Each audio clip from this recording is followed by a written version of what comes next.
सारा मैं इस वक्त वाशिंगटन में IMF की इमारत के बाहर मौजूद हूँ, जहाँ तवक्को की जा रही है कि पाकिस्तान की नई हुकूमत को इमदादी पैकेज के लिए आना होगा। 1980 की दहाई से आज तक पाकिस्तान 12 मरतबा IMF से इमदादी पैकेज हासिल कर चुका है। पिछले साल दिसंबर के महीने से रुपए की कदर में डॉलर के मुकाबले में 4 दफ़ा कमी की जा चुकी है और इस इमदादी पैकेज की मंजूरी की सूरत में इस साल के आखिर तक मज़ीद 10% कमी करना होगी।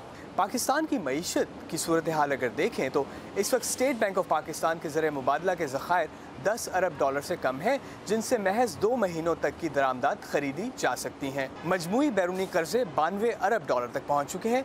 ये 3 साल में तकरीबन 76% का इजाफा है। कौमी खसारा पिछले माली साल के दौरान 42% से बढ़कर 18 अरब डॉलर की रिकॉर्ड सतह पर पहुँच गया है। IMF के मुताबिक पाकिस्तान की इक़्तिसादी सूरत हाल के पेश नज़र मुल्क के बैरूनी कर्ज़ों की सतह में अगले 2 साल के दौरान इजाफा जारी रहेगा और इस बार इमदादी पैकेज मंजूर करते हुए IMF का एक बार फिर ये मुतालबा होगा कि पाकिस्तान अपने टैक्सों के निज़ाम और अखराजात समेत इक़्तिसादी शोबे में बुनियादी इस्लाहात लेकर आए। जी।